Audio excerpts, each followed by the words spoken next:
जय श्री हरि विष्णु।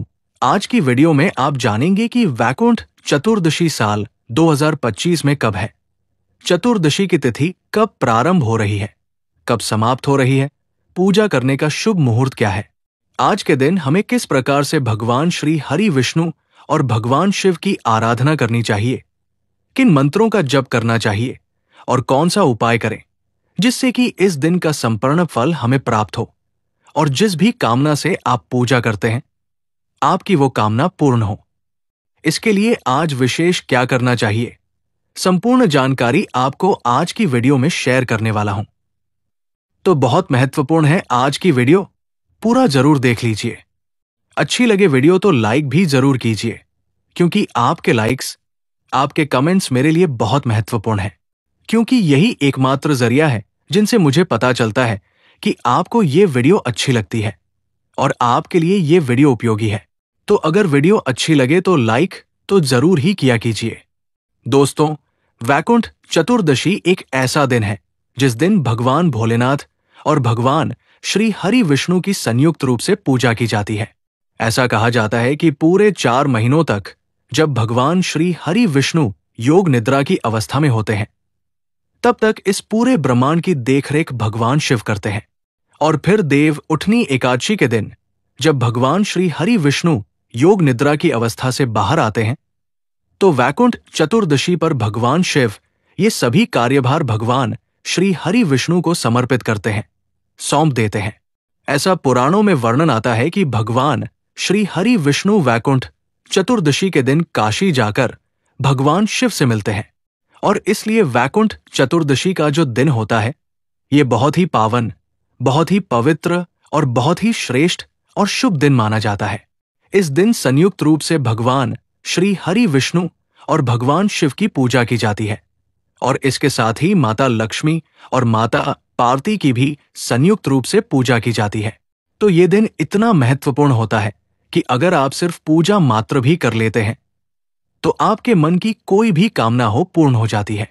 तो सबसे पहले जानते हैं कि कार्तिक मास के शुक्ल पक्ष की चतुर्दशी तिथि कब प्रारंभ होगी, कब समाप्त होगी और वैकुंठ चतुर्दशी कब है।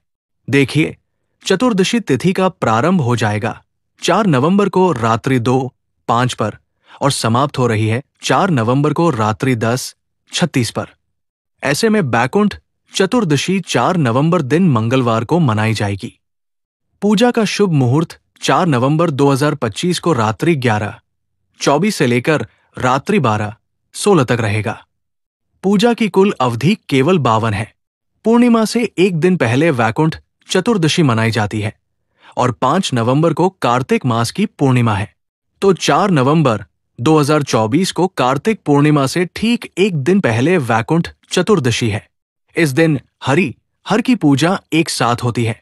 वैकुंठ चतुर्दशी पर भगवान विष्णु की पूजा निषद काल में की जाती है, मतलब चतुर्दशी की अर्धरात्रि में, जिसे कि निषिद्ध काल कहा जाता है। इस समय में विधि विधान से भगवान विष्णु की पूजा करने से समस्त प्रकार की कामनाएं पूर्ण हो जाती है, और ये समय आपको प्राप्त हो रहा है 4 नवंबर की रात्रि 11:24 से लेकर रात्रि 12:16। तो ये अर्धरात्रि का समय है। इस समय में आप पूजा आराधना करें, मंत्रों का जप करें, बहुत ही श्रेष्ठ होगा। अच्छा, बहुत से भक्त हैं जो कि वैकुंठ चतुर्दशी का व्रत धारण करते हैं। वैकुंठ चतुर्दशी का व्रत धारण करने से भगवान भोलेनाथ, माता पार्वती, भगवान श्री हरि विष्णु और माता लक्ष्मी, इन चारों की संयुक्त रूप से कृपा हमें प्राप्त होती है। तो इसलिए विधि विधान से भगवान शिव और माता पार्वती की पूजा आराधना करें। इसके साथ ही भगवान श्री हरि विष्णु और माता लक्ष्मी की संयुक्त रूप से पूजा करें। और अगर आप व्रत धारण करते हैं तो दिन भर फलाहार पर रहना होता है। शाम के समय भी पूजा हम करते हैं प्रदोष काल में, और इस दिन विशेष रूप से अर्धरात्रि की पूजा होती है, जो कि करना आवश्यक है अगर आप वैकुंठ चतुर्दशी पर लाभ लेना चाहते हैं इस दिन का। तो और फिर अगले दिन ही शुद्ध और सात्विक भोजन करके व्रत खोला जाता है। ठीक है, तो अगर आप व्रत करते हैं तो जिस प्रकार से हम नॉर्मली व्रत करते हैं, मतलब फलाहार इत्यादि के द्वारा, उसी प्रकार से आपको व्रत करना है। संकल्प अवश्य ले लीजिएगा। जब आप व्रत करते हैं तो सुबह जल्दी उठकर स्नान करते हैं और इसके बाद से विधि विधान से भगवान शिव, माता पार्वती, भगवान श्री हरि विष्णु और माता लक्ष्मी की संयुक्त रूप से पूजा कीजिए। उनके सामने शुद्ध घी का दीपक जलाकर व्रत का और पूजा का संकल्प लीजिए। अपनी प्रार्थना कीजिए। कोई विशेष मनोकामना हो तो अपनी मनोकामना भगवान शिव से, माता पार्वती से कहिए, भगवान श्री हरि विष्णु और माता लक्ष्मी से कहिए और फिर उनसे प्रार्थना कीजिए कि इस व्रत को, इस पूजा को स्वीकार करके आपको शुभ फलों की प्राप्ति मिले। व्रत के दौरान कोई भी भूल चूक हो जाए तो इसके लिए क्षमा प्रार्थना कर लीजिए।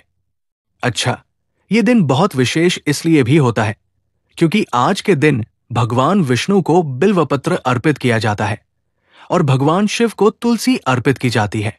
और पूरे वर्ष में ये एकमात्र ऐसा दिन है जिस दिन की हम ये कार्य करते हैं कि बिल्वपत्र भगवान विष्णु को अर्पित करें और भगवान शिव को तुलसी अर्पित करें। ठीक है, तो पहले से आपको ध्यान रखना है, बिल्वपत्र और तुलसी पत्र आपके घर में होना चाहिए। कल की पूजा में आपको प्रयोग करना है। शिवलिंग पर चढ़ा सकते हैं, मतलब घर के आसपास कोई मंदिर है तो वहां जाकर भी शिवलिंग पर चढ़ा सकते हैं। घर में शिवलिंग है तो घर में शिवलिंग पर भी चढ़ा सकते हैं।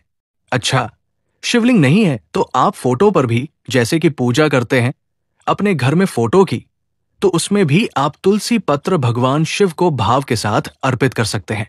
इसी प्रकार से भगवान विष्णु को भी आपको बिल्व पत्र अवश्य अर्पित करना है। जो भी आपकी कामना हो, तुलसी पत्र अर्पित करते समय अपने मन की कामना कहिए, उनसे प्रार्थना कीजिए, तो निश्चित ही आपकी कामना पूर्ण होती है। शास्त्रों में कहा गया है कि आज के दिन भगवान विष्णु की 1000 कमल के पुष्पों से पूजा करने से मन की कोई भी कामना हो पूर्ण हो जाती है। अब देखिए, ये सबसे मुश्किल काम है कि 1000 कमल के पुष्प आम जनों को तो नहीं मिलते। देखिए, मंदिरों में जरूर उपलब्ध होते हैं। हम जब भी किसी बड़े मंदिर को देखते हैं तो वहां पर कमल के पुष्प बहुतायत मात्रा में दिखते हैं आपको, लेकिन साधारणतया ये हर जगह हर किसी को नहीं मिल पाता। तो अगर आपको मिल जाता है कमल का पुष्प तो 1 या 2 भी चढ़ा सकते हैं। बाकी के पुष्प आप चाहे तो गुलाब के चढ़ा सकते हैं या गेंदे के चढ़ा सकते हैं। जो भी पुष्प हो चढ़ा सकते हैं। अगर 1000 पुष्प चढ़ाना चाहते हैं तो नहीं तो गुलाब की पंखुड़ियां रखिए और विधि विधान से भगवान श्री हरि विष्णु की पूजा करने के बाद विष्णु सहस्त्र नाम का पाठ कीजिए। एक एक नाम बोलते हुए, मतलब भगवान विष्णु का एक एक नाम बोलते हुए आपको एक एक गुलाब की पंखुड़ी भगवान विष्णु को अर्पित करना है। अगर आप पूरा विष्णु सहस्त्र नाम इस प्रकार से पाठ कर लेते हैं गुलाब की पंखुड़ियों के साथ, तो निश्चित ही भगवान विष्णु की विशेष कृपा आपको प्राप्त हो जाएगी। इसमें कोई संशय नहीं है और ये इतना मुश्किल नहीं है। मतलब गुलाब की पंखुड़ियां तो हर जगह आसानी से मिल जाती है। आप लोग कल यानी कि वैकुंठ चतुर्दशी पर यह उपाय जरूर कर लीजिएगा।